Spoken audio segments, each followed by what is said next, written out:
नमस्कार। आज हम भारत की सिविल प्रक्रिया संहिता 1908 मतलब जो कोड ऑफ सिविल प्रोसीजर या सीपीसी है, उसकी थोड़ी गहराई में जा रहे हैं। हमारे पास इस कानून के कुछ खास हिस्से हैं जो दिखाते हैं कि देश में ये जो सिविल मुकदमे होते हैं वो चलते कैसे हैं। मकसद है ये समझना कि अगर दो लोगों में या समझ लीजिए संस्थाओं में कोई सिविल वाला झगड़ा हो तो कानूनी प्रक्रिया शुरू कैसे होती है, आगे कैसे बढ़ती है। ये तो सबके काम की जानकारी है। तो चलिए देखते हैं ये सब होता कैसे है। बिल्कुल।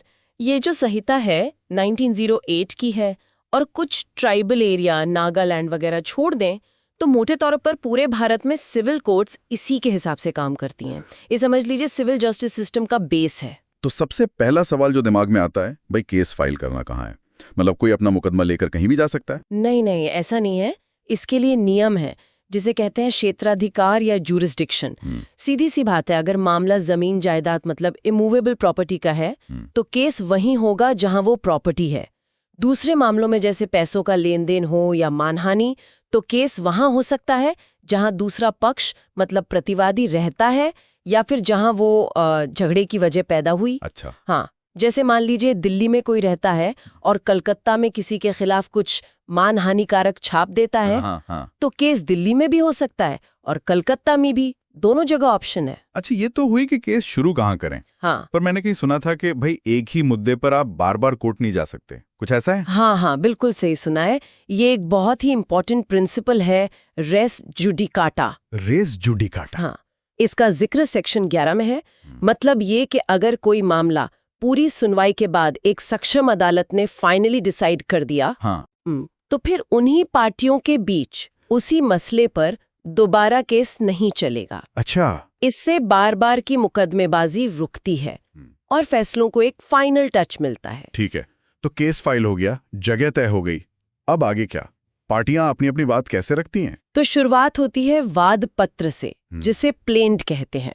ये वो कागज है जिसमें केस करने वाला यानी वादी अपनी पूरी शिकायत लिखता है, क्या चाहता है सब बताता है। फिर इसके जवाब में जो दूसरी पार्टी है प्रतिवादी, वो अपना लिखित कथन मतलब रिटन स्टेटमेंट फाइल करती है।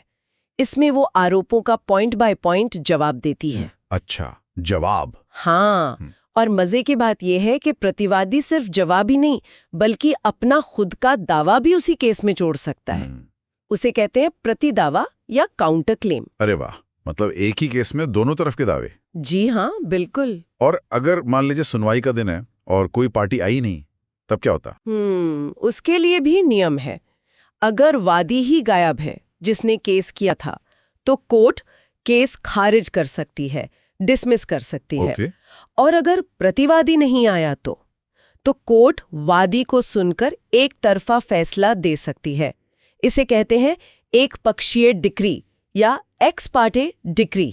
एक पक्षीय? हाँ, हालांकि अगर बाद में वो पार्टी सही वजह बता दे तो कोर्ट उस एक पक्षीय डिक्री को रद्द भी कर सकती है। मौका मिलता है। ठीक है, समझ गया। अच्छा, कोर्ट ये कैसे तय करती है कि भाई किन पॉइंट्स पर सबूत देखना है, किन पर बहस करनी है? बहुत अच्छा सवाल है। इसके लिए कोर्ट करती है वाद विषयों का स्थिरीकरण मतलब फ्रेमिंग ऑफ इश्यूज। दोनों पार्टियों को सुनने के बाद कोर्ट तय करती है कि इस झगड़े में असल कानूनी सवाल क्या हैं, तथ्यात्मक सवाल क्या हैं जिन पर फैसला होना है। ये एक तरह से पूरे केस का रोड मैप बन जाता है कि अब आगे क्या क्या साबित करना है। अच्छा। फिर सबूतों का दौर शुरू होता है। गवाहों को बुलाया जाता है, समन भेजकर दस्तावेज पेश होते हैं। आजकल तो खैर मुख्य गवाही एफिडेविट पर मतलब शपथ पत्र पर देने का चलन ज्यादा है। इससे कोर्ट का समय भी बचता है। हाँ, ये तो सुना है मैंने। और अगर कोई गवाह मान लीजिए बहुत बीमार है या दूर है, कोर्ट नहीं आ सकता, तो एक कमीशन भेजकर भी उसकी गवाही रिकॉर्ड कराई जा सकती है। अच्छा, ये भी सुविधा है। जी। और जब ये सब हो गया, गवाही, बहस, फिर आखिर में क्या होता है? आखिर में आता है कोर्ट का अंतिम निर्णय, जिसे हम कहते हैं डिक्री। डिक्री? ये डिक्री किसी के पक्ष में पैसे देने का आदेश हो सकता है, किसी प्रॉपर्टी का कब्जा दिलाने का आदेश हो सकता है, या फिर कोई खास काम करने या न करने का आदेश भी हो सकता है। लेकिन सिर्फ डिक्री आ जाना ही काफी नहीं है, उसे लागू भी तो करवाना पड़ेगा ना। हाँ बिल्कुल, असली काम तो शायद वही है।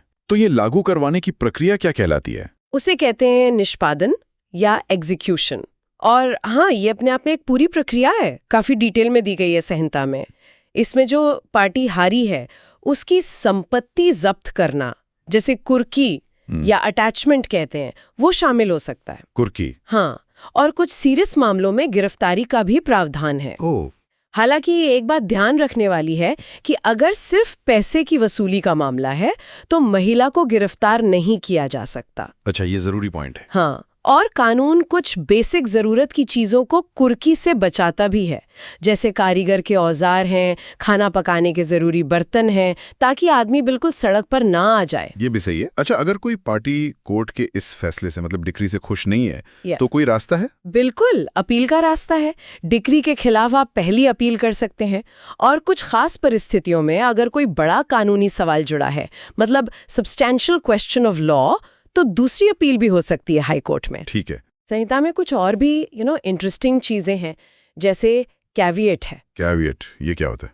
कैविएट मतलब आप पहले से कोर्ट में एक अर्जी दे सकते हैं कि अगर फलां व्यक्ति मेरे खिलाफ कोई केस या अर्जी लाए तो मुझे सुने बिना कोई ऑर्डर पास ना किया जाए, आपको सूचना मिलेगी। अरे वाह, ये तो बचाव का तरीका है। हाँ, और एक और महत्वपूर्ण बात है सेक्शन 89। ये वैकल्पिक विवाद समाधान मतलब ऑल्टरनेट डिस्प्यूट रेजोल्यूशन को बढ़ावा देता है, जैसे मध्यस्थता, सुलह, लोक अदालत। कोर्ट खुद पार्टियों को इन तरीकों से मामला निपटाने के लिए कह सकती है। ये तो बहुत अच्छा है। कोर्ट का बोझ भी कम होगा। बिल्कुल। इसमें सरकार या कुछ खास ग्रुप्स के लिए भी कुछ अलग नियम है? हाँ है, जैसे अगर आपको सरकार के खिलाफ केस करना है तो पहले एक खास तरीके का नोटिस देना पड़ता है। अच्छा, नोटिस जरूरी है। जी, इसी तरह फैमिली मैटर्स के लिए और जो लोग गरीब हैं, मतलब जिनके पास मुकदमा लड़ने के पैसे नहीं हैं, उनके लिए भी खास प्रावधान है ताकि उन्हें न्याय मिल सके। और एक और चीज, कोर्ट केस चलते वक्त किसी को कोई खास काम करने से रोकने के लिए अस्थायी निषेधाज्ञा यानी टेम्परेरी इंजंक्शन भी जारी कर सकती है। ठीक है। और हाँ, ये भी याद रखना चाहिए कि अदालतों के पास कुछ अपनी अंदरूनी शक्तियां भी होती हैं, इनहेरेंट पावर्स कहते हैं। इनका इस्तेमाल कोर्ट न्याय करने के लिए या प्रक्रिया का गलत इस्तेमाल रोकने के लिए कर सकती है, खासकर जब कानून में कोई सीधा नियम ना मिले। तो ये थी कह सकते हैं सिविल प्रक्रिया संहिता की एक झलक है। तो ये कानूनों का एक बड़ा और कुछ हद तक जटिल जाल, पर इसका मकसद साफ है। जो भी नागरिक विवाद हैं उनका निपटारा एक सिस्टम से हो और निष्पक्ष तरीके से हो। बिल्कुल सही। ये कानून यही सुनिश्चित करता है कि हर पक्ष को अपनी बात रखने का, सुने जाने का एक बराबर और उचित मौका मिले। ये प्रोसीजरल जस्टिस का आधार है। ये सोचने वाली बात है कि 100 साल से भी ज्यादा पुराना ये कानून, हाँ, इसमें बदलाव बहुत हुए हैं पर मूल ढांचा वही है। तो ये आज की इतनी तेज रफ्तार दुनिया की ज़रूरतें, खासकर जल्दी न्याय की जो उम्मीद है लोगों को, उसके साथ कैसे तालमेल बिठाता है, इस पर विचार जरूर किया जा सकता है।